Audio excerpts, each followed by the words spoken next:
Right guys, welcome to map number 1 of the Rainbow Cup match between Lazerass19 and YoungPanda. Map number 1 played on Arabia for all of the matches, as you all should know by now.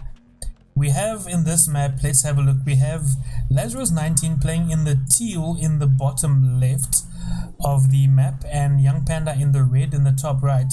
Lazerass went for the Chinese. Weird start for the Chinese, as you all know, since you do start with 6 villages, so you get loom immediately and then you only start creating villages once you have collected more food, since you start with 0 food. Let's have a look at their map. So we see Lazerass, he has his gold at the back. Ooh, this cliff is brilliant for him. He can wall off to the cliff. It's a little far from him, but it's at the back, and wall off to that little wood line there. Then the back of his base is completely safe. He has back gold, back secondary gold. His berries are at the back. Unfortunately for him, especially since he's Chinese, it might come into play a little bit later on. He does have both of his stones forward, so going for Chukanu will be a little more difficult for him to do in the end. If we take a look over at YoungPanda's map, this is the exact matchup we saw in the first map. In the previous match between Rolling Death and Salty Orca, we also saw the Vikings versus the Chinese in the Arabia map. Here we see YoungPanda. Let's have a look at his map. Both of his stones also way forward and outside of his woodline, so no way he's going to go for stone early. He does have his secondary gold off to the side, but also outside of his woodline, so not really that great. But his main gold and his berries both are safe in the back, and he has his other secondary gold way in the corner of the map. I don't even know if he has seen this. I doubt he has scouted that, and I doubt even if he... Oh no, actually, you know what? He almost scouted. He did some great scouting though. I mean, this is great scouting for the Dark Age, but the fact that he only just missed it by 1 tile, he missed that gold by 1 tile. So you see he's bringing in his first ball.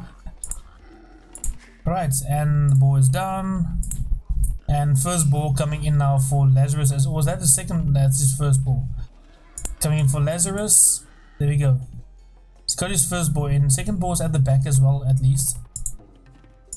Ooh, and Panda will soon get housed, will he? Oh, Panda's gonna get housed soon. Is he? Is this house gonna be done in time?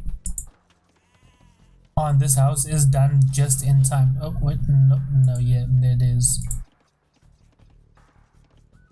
But Lazerass is housed. And yeah, he needs to rush up a house with 2 villages.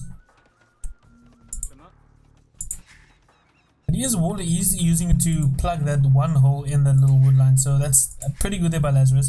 And we see he's now already 2 villages behind. Wow, how are you 2 villages behind if you're with playing with a Chinese? That's gonna be a little rough for him. He might end up being just 1 villager behind, or being even on villages when they reach the feudal age. Whereas the Chinese, you should be at least like 1.5 villages ahead by the time you do reach the feudal age. So let's see what he has seen. He's found one of the secondary golds. I don't know where he's sending his scout to. And let's see what YoungPanda has found. Okay, so Panda has found, well, no, he's found the neutral golds, but he hasn't found, neither player has found the other player yet. Although Lazerass has found one of Panda's secondary golds. Yeah, that is a 4-tile gold, so he should know that that is a player's secondary gold. And now we see the barracks coming up now for YoungPanda. This is... Okay, this is not Drush timing, this is men-at-arms timing for barracks. So he does seem to be wanting to go for men-at-arms. Let's see, will he be clicking up soon? He should be clicking up any second now after this villager. He's getting loom, and then does he have the resources? He's still 80 foot short, but he should have enough. There you go, and he doesn't have enough. Garrisons, and he clicks up to the feudal age. Let's see what Lazerass will be doing. Since he didn't have the best of starts, and he is, I mean, he's still a villager behind. He's still hasn't clicked up and he's a villager behind. So this is a little sloppy start here from Lazerass, and he lets the scout out. He could have killed that scout with a villager. Sloppy start here from Lazerass. Villager behind, and he's taking both of his forward wood lines, which also is a little risky, I think. Might have preferred going for the back wood line over here. And he's about, let's say about 10-15 seconds behind to the feudal age. He is walling off the front of his base though, just the side of his base that is still pretty exposed. But he is sending this villager to go and wall over there, I assume. Yeah, he is sending her over there to go. Oh, and he walls in the scout. No, he doesn't wall it in because that one palisade is under the scout. Place a palisade there. Come on, Lazerass, dude. Nope, and he doesn't wall it. Oh, that's all of that effort. All of that idle villager time for no gain. And he's even up to the feudal age later. He's got one villager less. And now he has men-at-arms coming over to his base. Although, oh no, no.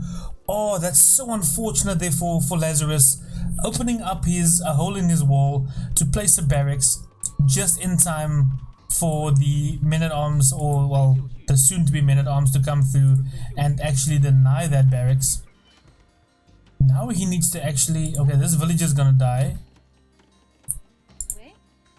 He needs to quick wall this villager in before she dies. Okay, she is going to die. There you go, this villager dies.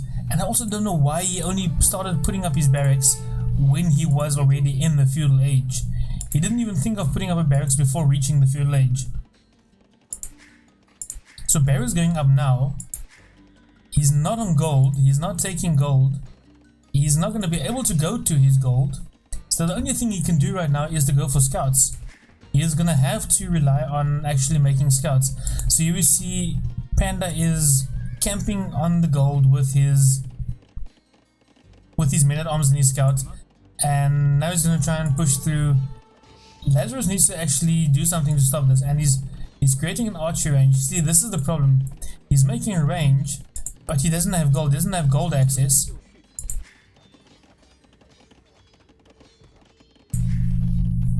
He doesn't have any gold access, so he can't really even make archers. Oh, did he wall your scout? Where's? Oh, I see. But you could have left already. Oh, you couldn't. Never mind.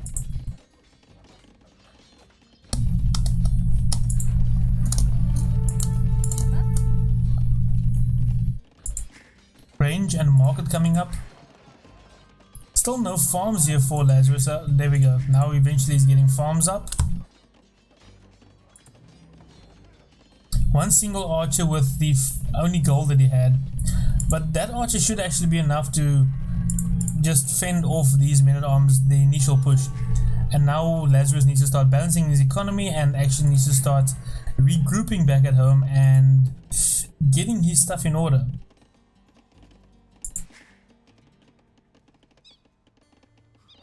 Okay, now did he sell? No, he didn't sell. I almost thought he sold some. He sold some wood. No, he didn't sell any wood. Now he needs to actually try and get some gold so that he can create some more archers. But on the other end, we see that Panda is going for double ranges, and he should be able to actually just go straight to Castle Age. Not even, yeah, double range, blacksmith, and then he should be able to get straight up to Castle Age. If he can save up now, and Lazerass already creating some skirmishes just in preparation for that. Ooh, and the men-at-arms are in. Okay, he's going to lose the men-at-arms to the town center. That's a little sloppy there from Panda, losing both all three of his men-at-arms. And now Lazerass actually has access to his gold. Although I think it might be a little late though, because there's already but 6 archers. What's it? 1, 2, 3. Well, 5 archers in the skirmisher in the ranges for Panda, and he's getting fletching as well. So he is considering going for some feudal pressure.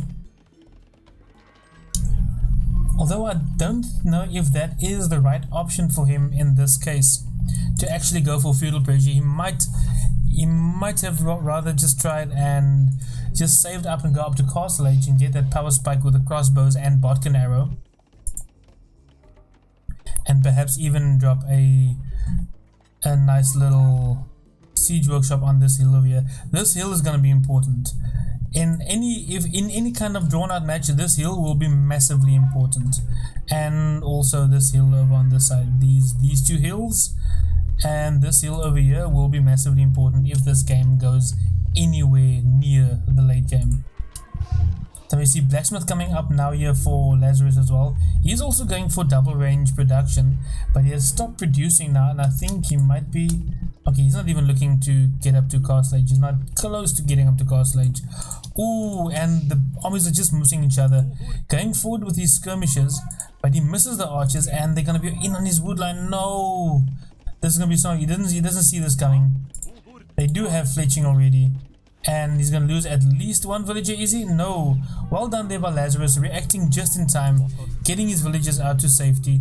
But now he has his skirmishes forward on the ranges, even though that's not really that much of a help.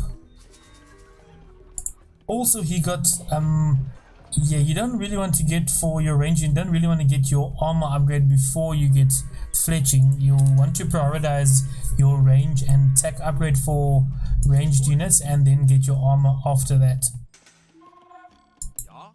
Sending his skirmishes back, and again Panda pulling his archers out of the way before the skirmishes come back, and he's going to send them around to the other side.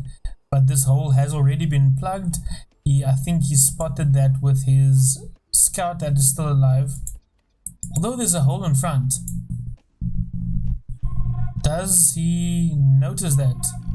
Does Lazerass notice that there's a hole in front? Because he sent his skirmishers and archers out through... He might have thought that they went through the gate, but they didn't. There's a hole in front, and now will Panda go in here? Panda goes in, and he sees the hole, and he's straight in. Does Lazerass spot the hole now, or...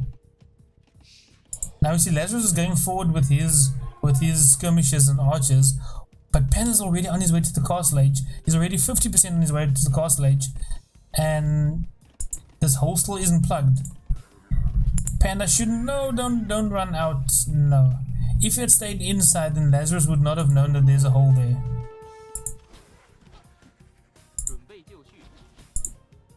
There you go. No armor upgrade yet for Panda, so Lazerass does have a little bit of an upgrade advantage on this, but obviously the massive numbers advantage in Panda's favor. 18 versus the 11, of which only 6 are skirmishes. And now Panda trying to take this hill, just waiting for these skirmishes to come around for Lazerass, and Lazerass is going to walk right into it. He does take down, well, he does, it's a 1-for-1 trade between two archers. He loses an archer, he takes down an archer, and just sends his skirmishers forward. He might want to camp this hill. That would be the best for him right now. And seeing that his opponent is in the Castle Age, might want to fall back right now. Either, yeah, this is not a fight that you really want to take if you have limited numbers. And he doesn't have a lot of skirmishers back at home either. Botkin arrow coming in immediately, and crossbow coming in immediately there for Panda. And yeah, Lazerass doing the smart thing, falling back with his skirmishes, regrouping back at home, and trying to fight with... Well, he still has inferior numbers though. Inferior numbers, inferior upgrades, so this is definitely not a fight that he would want to take. Still waiting for his Castle Age to kick in. Not a Castle Age, only 75% up to the Castle Age yet. This is going to be tough for Lazerass to deal with. This crossbow, oh, this ball of crossbows there, it takes down, there's 19 crossbows. Takes down the one archer. He needs to fall back with his skirmishes. And, oh no, there's an overchop. Okay, and he sees the overchop at least. Fortunately, Lazerass does see the overchop, but he will not see... Okay, good job in placing a nice little wall off there. Just walling those crossbows in, but oh, that won't be walled in because there is no gap there. Is there a gap there? Doesn't seem like there's a gap. No, there isn't. So we see Botkin arrow and elite skirmisher coming in here for Lazerass. And is he going for anything else with that? He's getting the armor upgrade as well, and he's going for crossbow as well. So going for crossbow and elite skirmisher, upgrading all of these, getting the armor upgrade as well. And there we go, that's a perfect move, getting a siege workshop out, try and get some mangonels out to try and get rid of these crossbows. That 28 ball of 28 30 crossbows coming forward. This is going to be difficult for Lazerass to deal with. Even with a mangonel soon to come out, this is going to be difficult to deal with. If he even gets a mangonel out in time to deal with him. He will get his siege workshop up, but then mangonel still takes some time to create as well. Is he creating? No, he doesn't have the resources for mangonel just yet. And these crossbows will be in his base before he even starts creating his first mangonel. I don't think scorpions, with this many crossbows, I don't think scorpions is the right call for him. Okay, he does have one scorpion out. He's doing some damage with a scorpion, but I don't think that'll be enough though. I don't feel that that'll be enough, and more crossbows coming forward here for Panda, and Lazerass trying to wrap around, trying to trap these crossbows in. But he's basically now trapped between the two sets of crossbows that Panda has. Putting up a forward town center on his stone, wanting to take his stone, wanting to get up a castle on this hill, and Panda camping this one hill that I said will be very important for both players. He's camping that hill with his 36 crossbows and still creating more crossbows and sending them forward to that hill. Yeah, he's got his gather point set on that hill, so he's sending his crossbows forward to that hill. And Lazerass is gonna have to take control of this hill to actually get anywhere in this.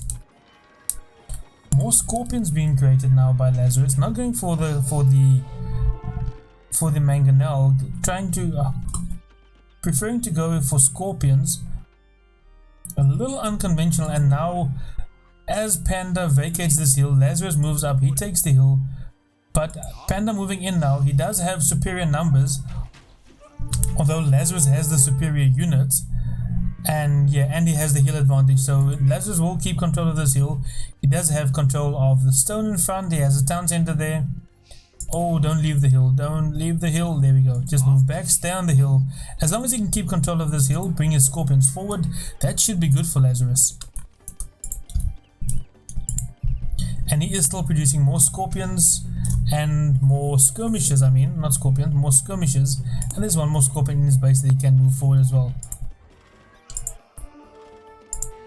There you go, a few villages of, a few one crossbow going down to the town center. Nice little split micro there to get these other crossbows away. And now he takes the other hill that I referred to earlier. He moves up onto that hill, but he is falling back. I don't like him falling back that far though.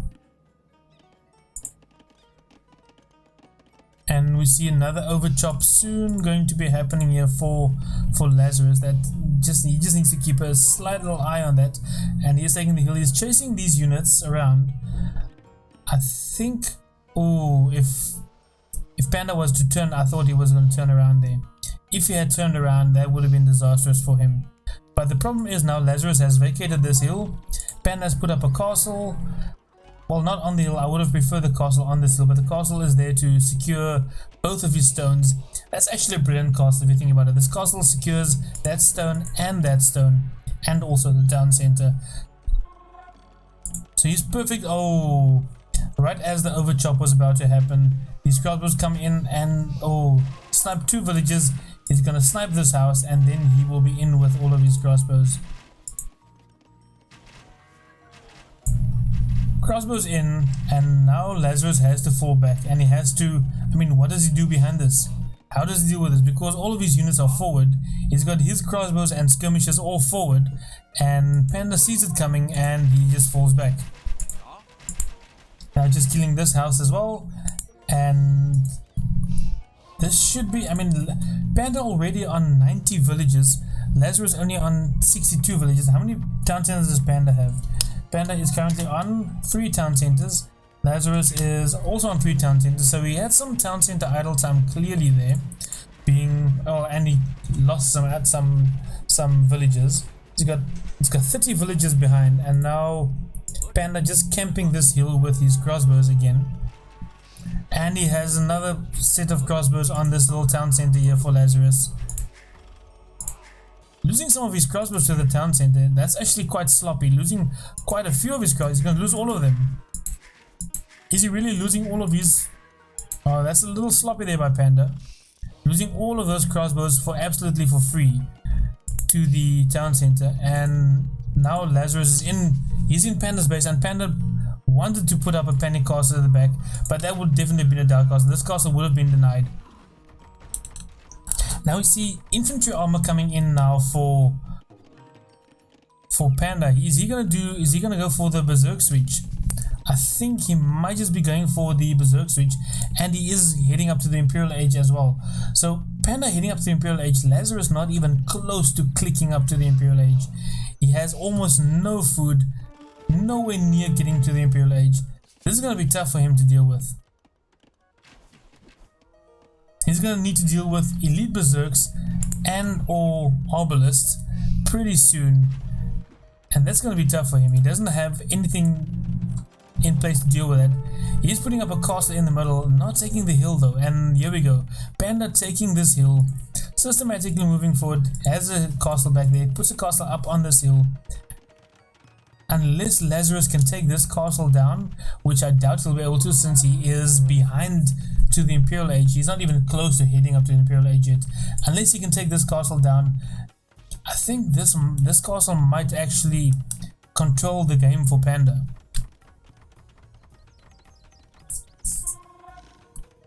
Dude, I love the Zerks, the Capey boys. There's like two cool units in the game with the capes. It's the Zerks and the Teutonic Knights. Both, well, Teutonic Knights more so, but both are relatively meme units. But Berserks are actually more useful than Teutonic Knights in general. But yeah. Wait,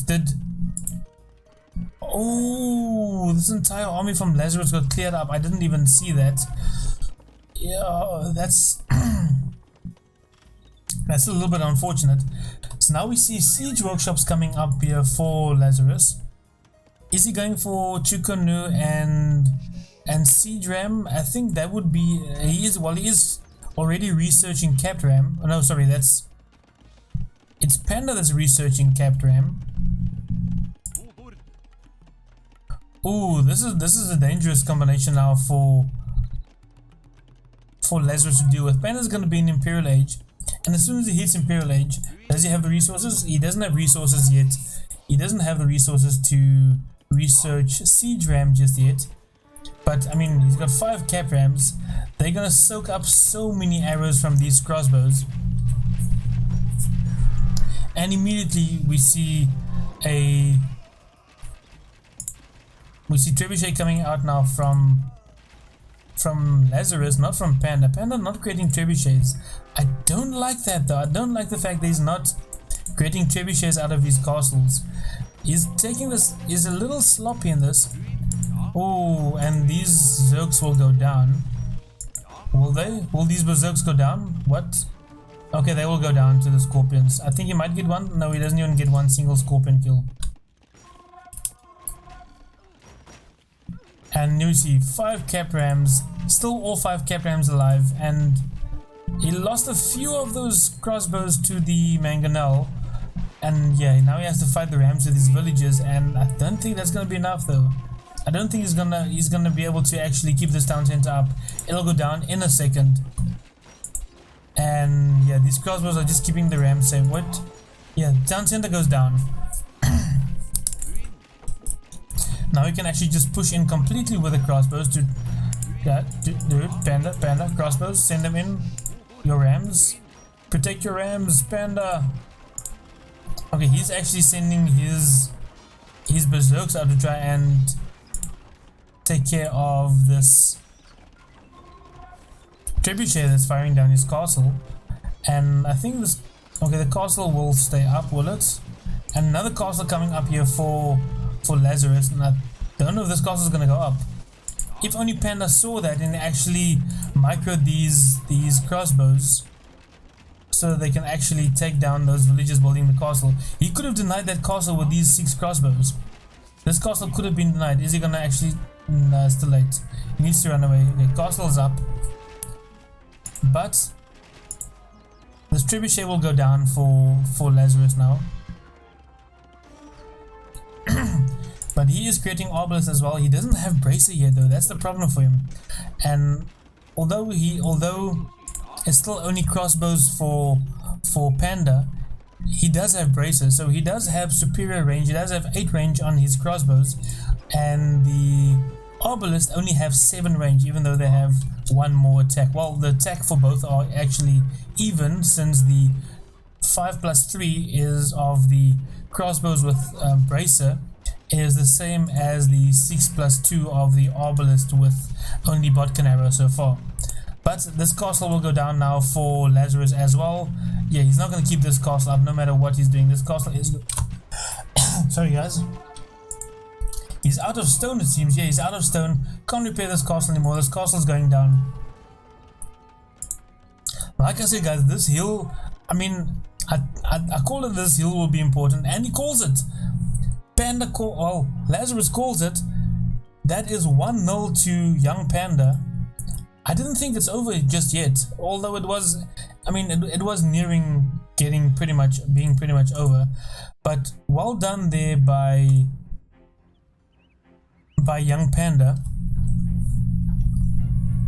taking that one quite convincingly. It was over, but it could have gone actually. Yeah, young Lazarus could have dragged us out a little bit more. He could have tried to get back into this, but I mean, he's lost his castle. He had to rebuild his town center. He lost both of his forward ranges.